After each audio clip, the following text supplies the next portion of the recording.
मंदिर के बीच पे कई बहुत जगह या झांकियों में बना रहता है, एक वृक्ष होता है। संसार की स्थिति के बारे में उस वृक्ष में बताया गया है कि संसारी प्राणी की ये स्थिति है कि एक वृक्ष है, वृक्ष पे एक व्यक्ति लटका है और नीचे एक कुआं है, कुएं में 5 सर्प हैं और ऊपर से रस्सी को दो चूहे काट रहे हैं कि हमारी जो सांस है वो हमारे शरीर को काट रही है, आयु को काट रही है। और कहानी सी तो बता दो। संसार की स्थिति है ना यो। हाँ तो कहानी तो बता दो, इसमें जो आप पहले कहानी बताते हो। भाई कहानी ये है, एक व्यक्ति जंगल के रास्ते से अपने घर आ रहा था। रास्ते में वो रास्ता भटक गया। जब जीव रास्ता भटक जाता है तो इधर उधर झांकता है अपना रास्ता देखने के लिए। जब वो मनुष्य ने पीछे देखा तो एक हाथी दौड़ रहा था उसके पीछे, तो वो डर गया और डर के वो आदमी तेज चला तो आदमी चला। कारण क्या था कि हाथी को उस आदमी से अपने पूर्व का बदला लेना था, मतलब उसे मारना था। वो डर के भागा, आगे मिल गया कुआं, कुएं पे मंडेरनी थी और वो कुएं में गिरने को या लेकिन उसके ऊपर एक पेड़ था, पेड़ी डाल उसका हाथ में आ गई।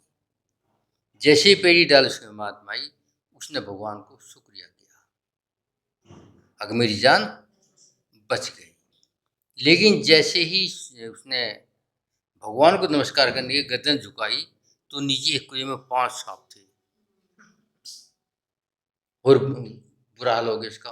अब भगवान को तो नमस्कार करा लेकिन 5 सांप हैं, ये मैं गिरूंगा तो ये खा जाएंगे।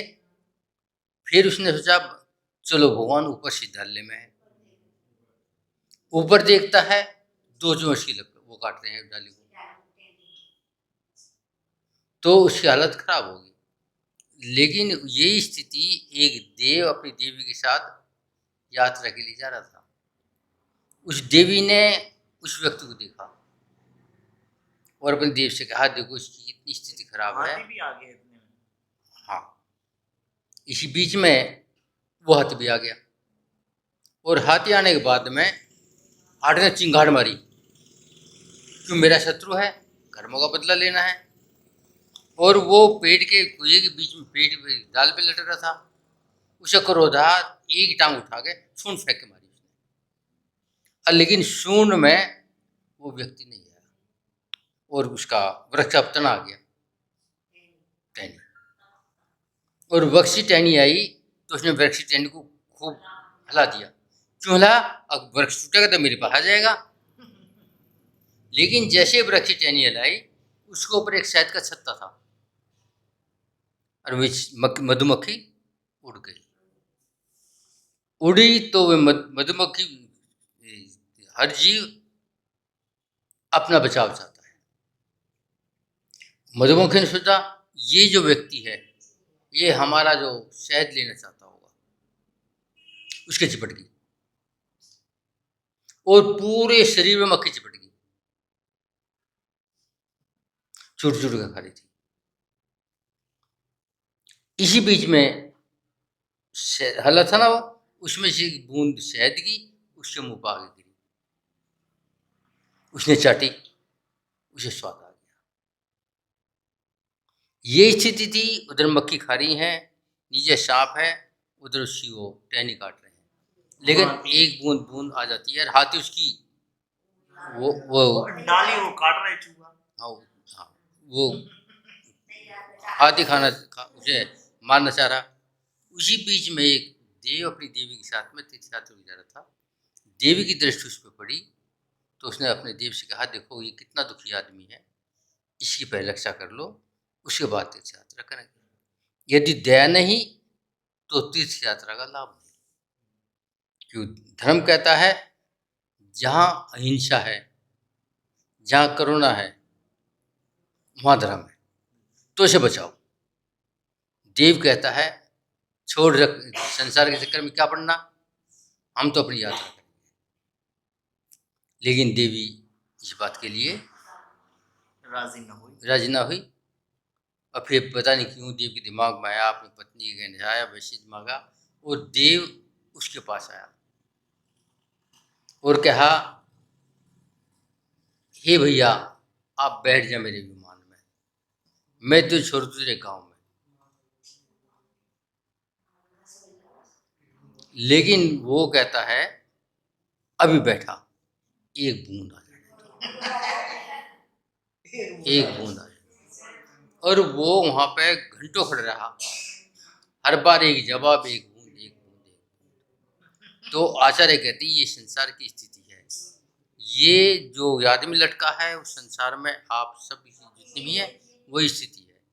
और एक बूंद शहद का मतलब है कि एक बच्चा हो जाए, ये इनके ब्याह हो जाए, एक काम हो जाए, मकान हो जाए, एक सुख एक सुख एक सुख, वो एक के चक्कर में है। और जो जो तुम्हारे चूहे काट रहे हैं वो कुछ नहीं है, तुम्हारी एक आती जाती सांस है, वो तुम्हारी आयु को काट रही है। जो नीचे 5 सांप हैं वे 5 गति हैं, एक निगोद, नरक, स्वर्ग, मनुष्य और तिरंज, के आप उसमें जा पड़ोगे, किसी न किसी के मुंह में तो गिरोगे, किसी न किसी मुंह में गिरोगे। अच्छा, जो देव देवी आए, कभी कभी तुम्हारे गांव में साधु संत आ जाते हैं, वो भी उपदेश देते हैं, अब छोड़ो रगड़े को, छोड़ो पापों को। लेकिन तुम क्या कहते हो, अभी तो बच्चे छोटे हैं, अभी यूँ करना है वो करना। तो आचार्य कहते हैं संसार की स्थिति विचित्र है कि कितना भी समझाओ लेकिन वो मानने को तैयार है। एक बूंद लगे ही रहते। हाथी तो संसार ही है, अब तो ये एक्सीडेंट हो जाए, दुर्घटना हो जाए, पुराने कर्म भी है। पुराने कर्म उदय में कब आया, वो हाथी है। लेकिन हम इस बात को मानने को तैयार नहीं, जबकि देखते रोजाना है, रोज देखते हैं। इस दिशा में महाराज जी करना क्या चाहिए?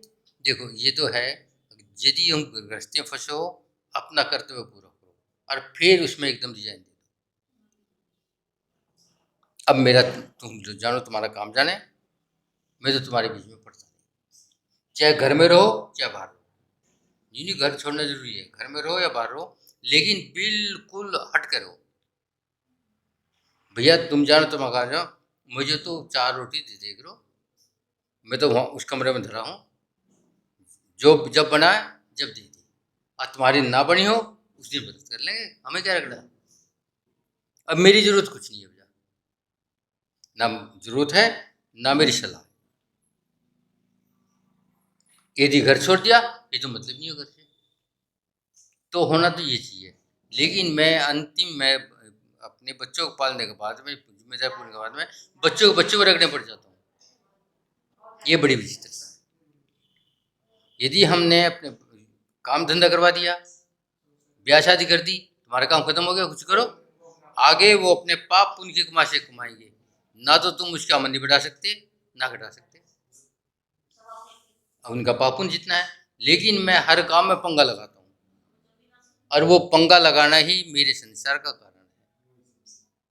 और हमें संसार से बचने के लिए सावधान रहना चाहिए, और अपने सावधान से हम हमारी स्थिति